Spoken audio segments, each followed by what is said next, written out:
हाल ही में supreme court ने flat में देरी समेत मुआवजे को लेकर एक फैसला सुनाया और इसी के साथ ग्राहक से जुड़ी कई तरह की दुविधा पर स्पष्टता भी दी है और सिद्धांतों की व्याख्या की है। मसलन किन परिस्थितियों में ब्याज सहित रकम वापस मिल सकती है, लेट पोजीशन की स्थिति, देरी या एक प्रॉपर्टी की जगह दूसरी प्रॉपर्टी का विकल्प, मेंटल हैरेसमेंट, घटिया निर्माण समेत तमाम मुद्दों को स्पष्ट किया है, जो हम इस सेगमेंट में कानूनी एक्सपर्ट्स के जरिए आपको बताएंगे कि किन परिस्थितियों में आप अपने अधिकारों की रक्षा कैसे कर सकते हैं और किन परिस्थितियों में आपको संभलने की जरूरत है। अगर आप घर खरीदने जा रहे हैं, खरीद चुके हैं या डेवलपर्स के साथ किसी भी तरह के विवाद में उलझे हैं, तो उन विवादों पर सर्वोच्च न्यायालय का रुख क्या है, आज इस पर बात करने के लिए हमारे साथ हैं Ashwini Dubey, advocate supreme court. Ashwini ji, बहुत स्वागत है आपका जी बिजनेस पर। सबसे पहले तो मैं आपसे समझना चाहूंगा सर कि सुप्रीम कोर्ट ने greater Mohali area development authority बनाम अनुपम गर्ग, बेंगलोर डेवलपमेंट अथॉरिटी बनाम सिंडिकेट बैंक समेत कई फैसलों का जिक्र करते हुए ग्राहक बिल्डर के अधिकारों को स्पष्ट किया है।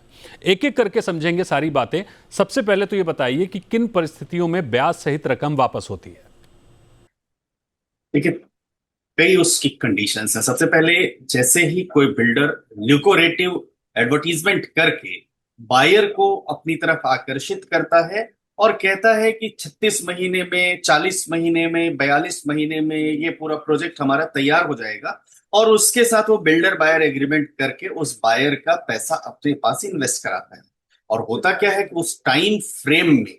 वो जो बिल्डर है वो फ्लैट्स की डिलीवरी नहीं कर पाता, कंस्ट्रक्शन कंप्लीट नहीं कर पाता, और जो अथॉरिटीज के ड्यूज होते हैं वो भी नहीं दे पाता। तो कोर्ट ने उन सब सिद्धांतों को, जो रेरा के प्रोविजंस हैं उनको देखते हुए, कॉम्पनसेशन जो कंज्यूमर प्रोटेक्शन एक्ट में है उसको देखते हुए, कोर्ट ने कहा कि किन किन सिद्धांतों पर ब्याज सहित वापसी होगी, कब विलंबित निष्पादन की स्वीकृति की बात किया। उन्होंने कहा कि अगर मान लीजिए बिल्डर कहता है कि यहां नहीं, आपको दूसरी जगह वैकल्पिक एक ऑल्टरनेटिव साइट दे देते हैं, तो उसमें क्या बायर्स के राइट है। ये सब सुप्रीम कोर्ट ने विस्तृत रूप से, खास तौर से जो कंज्यूमर है, कंज्यूमर के राइट को प्रोटेक्ट करते हुए जो अनुपम गर्ग के केस में नजीर पेश की है, वो देश के लोगों को निश्चित तौर पर लाभान्वित करेगी अगर सही तरीके से उसको इंप्लीमेंट किया जाता है।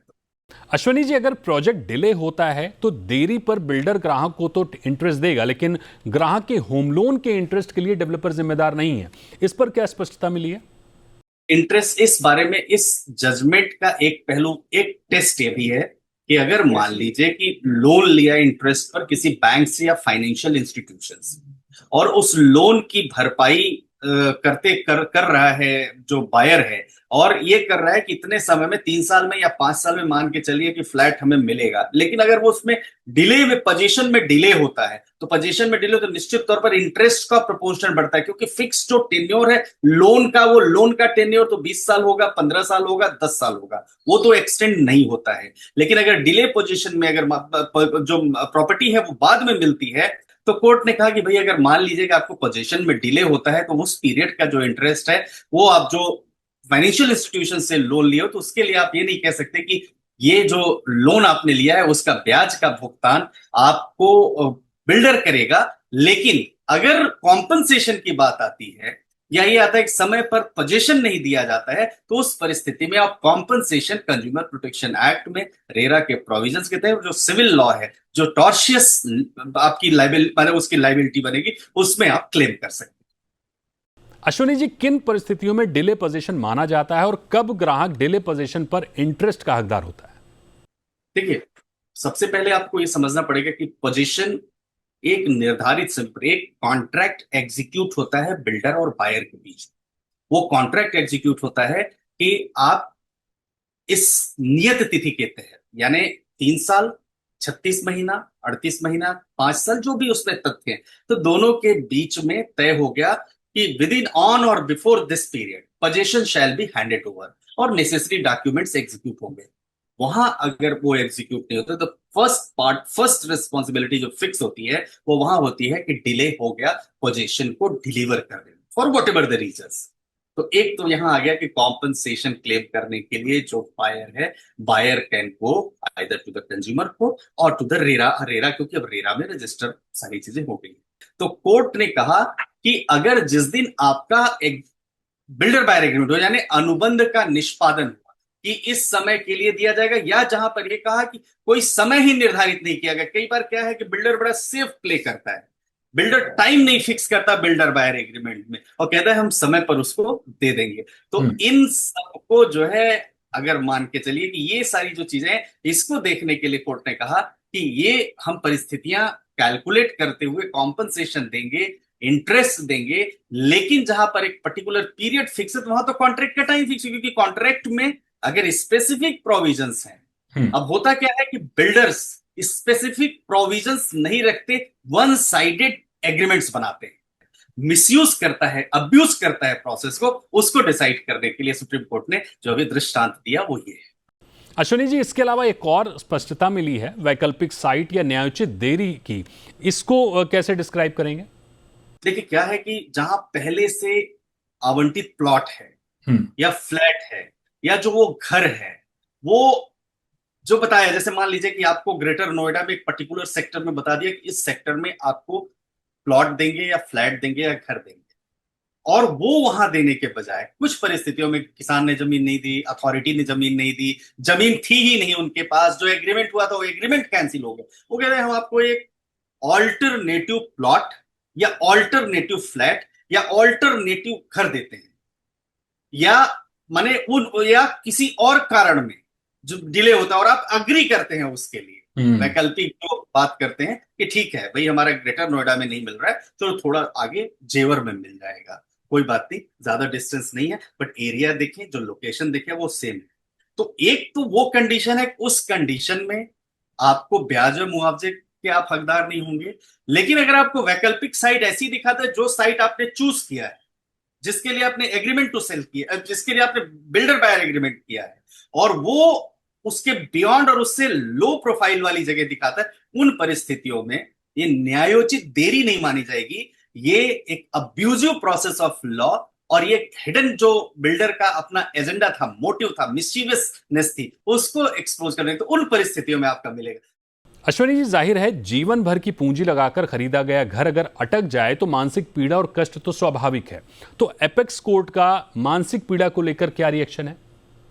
मानसिक पीड़ा तो होती ही है। एक upper class, upper middle class और मिडिल क्लास फैमिली का आदमी जो जिसकी एक फिक्स इनकम है और उसके खर्चे बढ़ेंगे,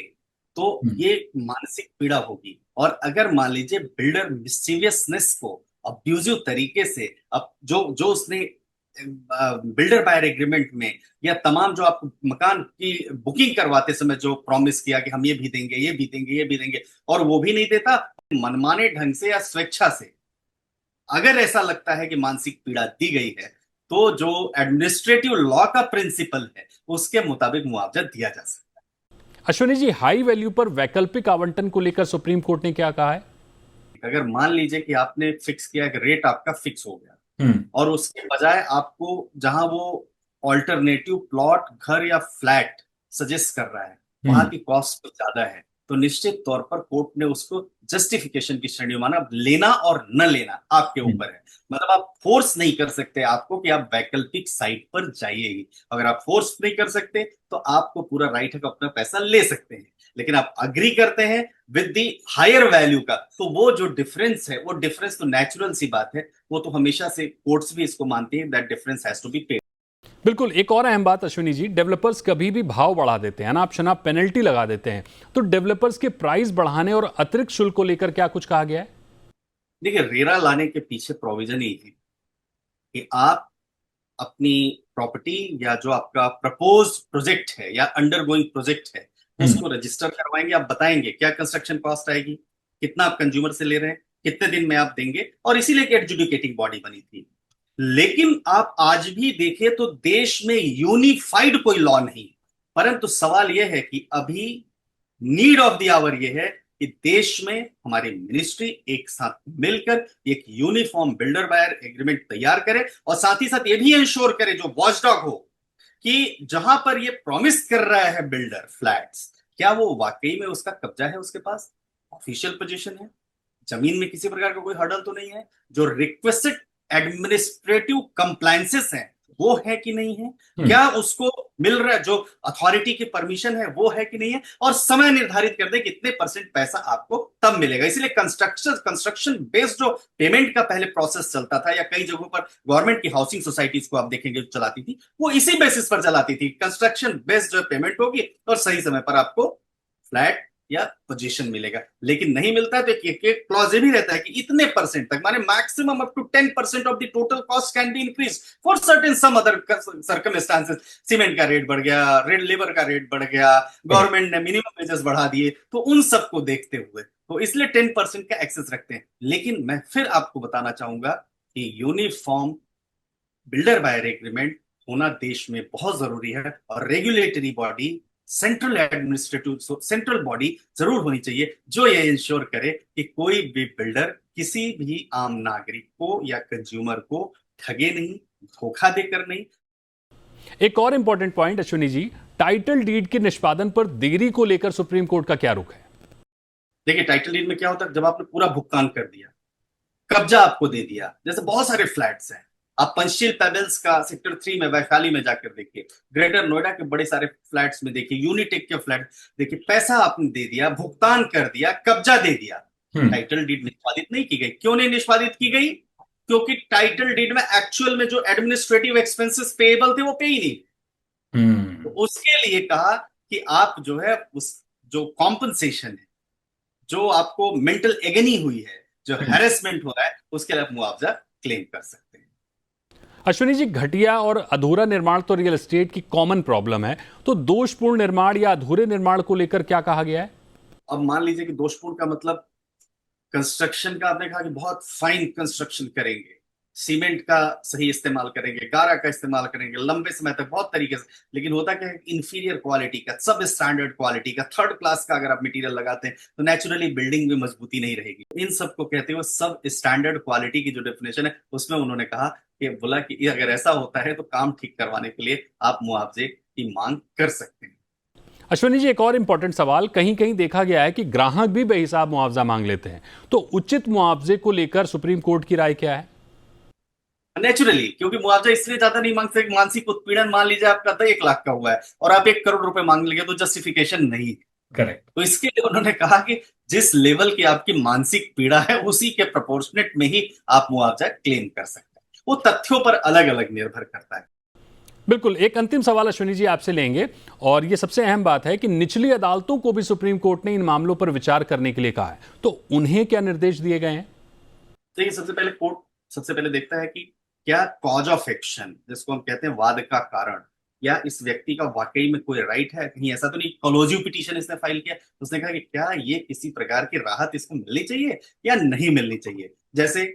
न लाभ न हानि के आधार पर कोई लेआउट बनाया गया हो जिसमें कोई वाणिज्यिक लाभ नहीं हो, तमाम ऐसे सिचुएशंस होती हैं, तो वो तो कारण नहीं था। और अगर मान लीजिए कि कोई प्राधिकरण में, सपोजिंगली कोई गवर्नमेंट अथॉरिटी है, आप गए वहां पर रजिस्ट्री करवाने के लिए और गवर्नमेंट ऑफिसर रजिस्ट्री नहीं कर रहा है, गवर्नमेंट ऑफिसर फाइल पास नहीं कर रहा है, तो ये वो हो गया। तो इन सब बातों को देखते और ये कहा कि वास्तव में क्या इससे किसी व्यक्ति को, जो कंज्यूमर है, कोई मानसिक पीड़ा हो रही है,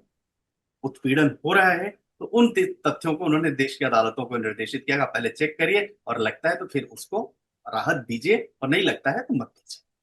बिल्कुल। तो ये कुछ जरूरी मुद्दे हैं जो आमतौर पर प्रॉपर्टी विवाद में देखे जाते हैं, जिन्हें बड़ी ही सरलता से अश्विनी जी ने बताया कि प्रॉपर्टी से जुड़े इन विषयों पर सुप्रीम कोर्ट की क्या राय है। जाहिर है, इससे आपको प्रॉपर्टी खरीदते समय अपने अधिकारों को समझने में या डेवलपर से डील करने में आसानी होगी। अश्विनी जी, आपका बहुत शुक्रिया हमारे साथ जुड़ने के लिए।